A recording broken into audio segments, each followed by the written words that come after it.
So here we are at Jambo Cafe and we're gonna be meeting Ahmed, who comes from an island in Kenya. Here in Santa Fe, he found his true passion for cooking. Now he's serving up food from his island to the people of the city.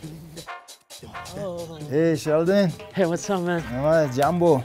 Jambo. Jambo means hello in Swahili. Where are we standing? We're still in New Mexico? I don't know, what do you think? Let me show you some spices here. So we have all kind of stuff. I have chutneys that I made myself. Look at you!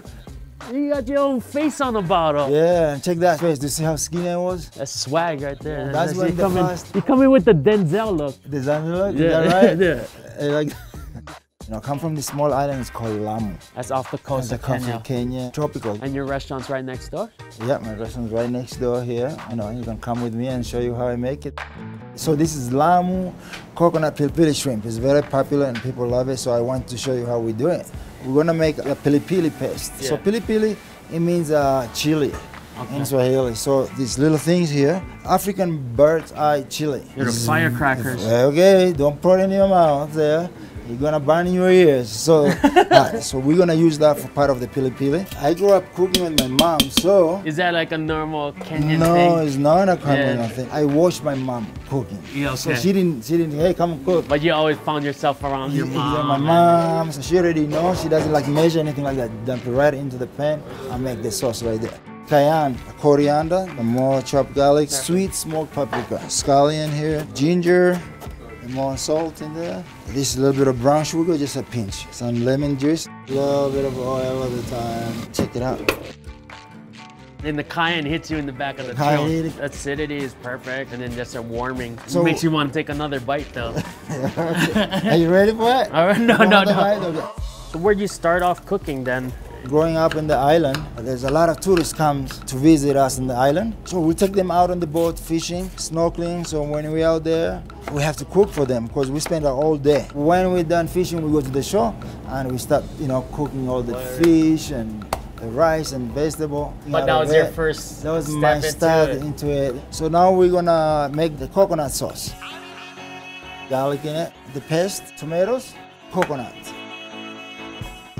Next, what we're gonna do, we're gonna grill it. And then we're gonna transfer in the saute pan. Okay. And then we're gonna top it with the pili-pili coconut sauce. And it's ready to go. Does the cuisine vary once you come off to your island? That's a good question, yes. So when you come to the coast, that's where the spices come from. Cloves, ginger, cardamom, all the spices. There were a lot of trading going on. So people from India, Yemen, Portuguese, you know, over the years they have left this influence behind. The diversity broadens when it's along the coast. It's along the coast, yes. So we're gonna make island spice mahi-mahi. Hey. Yeah, he's doing look, he's already messed it up. Look. Already messing it up already. Maybe should jump in and do myself. Of course it's gonna happen on camera like this. Give it to me. So now you already messed up this side.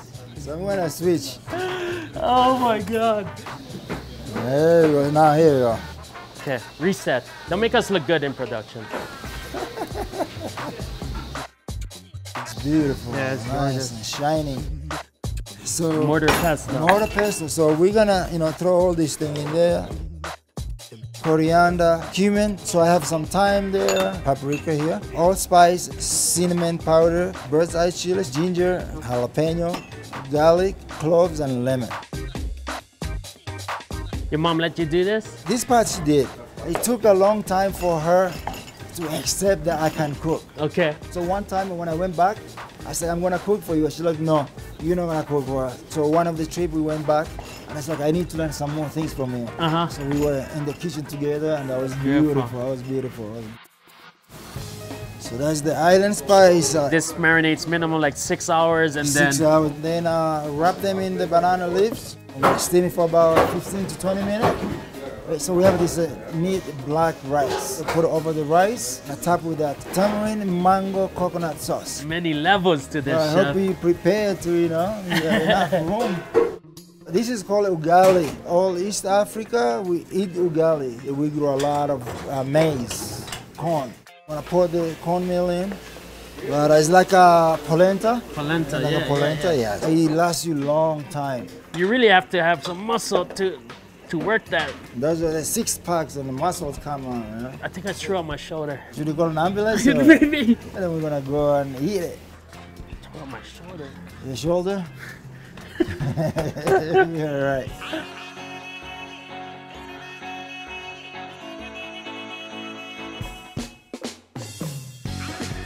It's very nice to be here, introduce this food to this community. So the garlic you eat by your hands, like that. So you make like a little spoon. So a little acidity in there, garlic, spicy. The coconut kind of mellows it out and just carries all of those flavors. That's a winning dish right there. You know, traditional we eat by hands. If I go home, I start using a fork, they'll be like, oh, this is weird. You know? Yeah. We rob, and now you went to America, you come back, and now you change.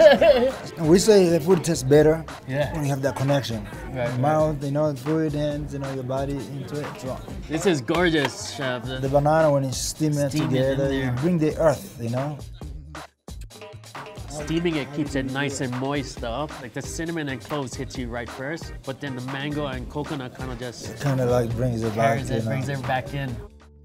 Yeah, it's been a nice journey. Yeah. You know, being here in Santa Fe. When I arrived here, that was 1995. Your ticket to America was because of a lady. Yeah, you have to bring that up, right? She was visiting an island. I took her, you know, fishing and snorkeling, where we played drum and party all night. From there, we connect. I was 22. She was the same age as me, and she's like, "Why don't you come to US?" Yeah. What did mom and dad think? Well, you know, my mom was like happy for me because I'm the oldest of 11. I'm going there. Yeah. So I can't help them out. I said I'm just gonna come for 6 months. So I arrived in New York. What month was it? That was in February. Cold, man. It was freezing, you know. So a friend of mine lived here in Santa Fe. I just arrived and I felt just at home. Like this is where I wanna be. He was working the restaurant. While I was here visiting him, he invited me to work with him in the restaurant, and I was helping them out, It came naturally, you know. I felt like that's where I belong. Into the kitchen. The pay was very low, and I needed to support my family back home and myself here. Yeah. So I had to do 2 jobs. I work in these 2 restaurants, and I work at the grocery store. So you were learning American culture too, all through this whole time. So many things to learn. So many things to learn. And this time, my daughter was born. We went to Kenya. I brought my daughter with me, went to the beach and visit a relative, etc. We stayed there for 2.5 months. I wanted to stay longer, but I still need to support my money, and there's no income. So I came back. Anyway, I jump again straight to the kitchen. This place called Inn of the Anasazi, Southwest Cuisine. Okay. Left Anasazi, and I joined Zia Diner. The chef's like, I'm gonna work with you, I'm gonna teach you everything. Not very long, and then he quit. Ooh. And then they're like, hey, we need to talk to you. We want you to be a chef. I don't know, this is too much for me. It's a big place, you know. It's like 180 seats. It was a lot of work, you know. So now here I'm a chef, so I have opportunity to order whatever I want and play with it and use this kitchen, you know. I talked to the owners, like, what about if we do like 1 night a week, you know, Thursday night we call it African Caribbean night. So here I come and get some red snapper, some goat stew, curry, and a jerk chicken. A full menu of... Full menu for that night. People reserve and love the vibe, you know. So it gives me some kind of a feeling like, man, you know, something here, you know. Yeah. I found this location, they had a sign there for rent. And then a manager, you know, of the property showed up, and I talked to him and explained about myself. And I'm like, wow, this is great, because, you know, New Mexico has so many New Mexican restaurants, green chili. Right. We need something different. When do you want to open? August 2009, Jumbo Cafe was open. So right away, the line was already out of the door. This was the only African restaurant here in Santa Fe. Why do you think people were so excited? I think they wanted something different. So who is your customers? Who's my customer? Everybody comes here. So in Santa Fe, there's not a lot of Africans. So that is not my target. So my target is the local people who have embraced me, and we have been together. So like movie stars have been here.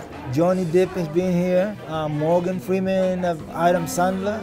Well, from cooking on the beach to movie stars coming to eat your food, you've been in Santa Fe now for over 20 years. I have lived here longer than lived in Africa. Everywhere I go, I see my family.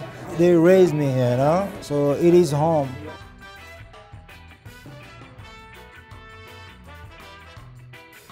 Breakfast burrito, potatoes, bacon, eggs, cheese, and just smothered. This red chili, he stews for like 6 hours.